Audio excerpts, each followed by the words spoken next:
ರಾಜ್ಯದ ಕೆಲವು ಪ್ರಮುಖ ಗಣೇಶೋತ್ಸವಗಳಲ್ಲಿ ಒಂದಾದಂತಹ ಶಿವಮೊಗ್ಗದ ಹಿಂದೂ ಮಹಾಸಭಾ ಗಣಪತಿಯ ಉತ್ಸವ ಇವತ್ತು ಅದರ ವಿಸರ್ಜನೆ.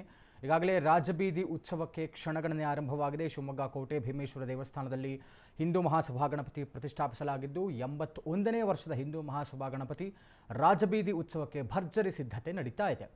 ಗಣೇಶೋತ್ಸವ ಮೆರವಣಿಗೆಗಾಗಿ ಮಲೆನಾಡು ಮದವಣಗಿತ್ತಿಯಂತೆ ತಯಾರಾಗಿದೆ. ಶಿವಮೊಗ್ಗ ಸಂಪೂರ್ಣ ಕೇಸರಿಮಯವಾಗಿದ್ದು ಗಣೇಶೋತ್ಸವ ಮೆರವಣಿಗೆ ಕಣ್ತುಂಬಿಕೊಳ್ಳಲು ರಾಜ್ಯದ ಮೂಲೆ ಮೂಲೆಗಳಿಂದ ವಿವಿಧೆಡೆಯಿಂದ ಜನರು ಬರ್ತಾ ಇದ್ದಾರೆ. ಇವತ್ತು ಹಿಂದೂ ಮಹಾಸಭಾ ಗಣಪತಿಯ ವಿಸರ್ಜನಾ ಕಾರ್ಯಕ್ರಮ.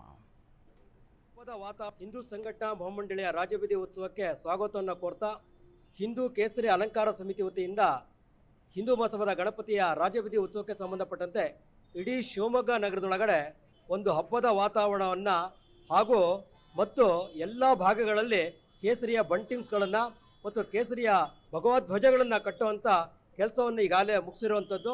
ಇನ್ನೂ ಒಂದು ಸ್ವಲ್ಪ ಕೆಲಸವನ್ನು ಇವತ್ತು ಸಾಯಂಕಾಲದೊಳಗೆ ರಾತ್ರಿ ಒಳಗೆ ಮುಗಿಯುವಂಥ ಕೆಲಸ ಆಗುತ್ತೆ.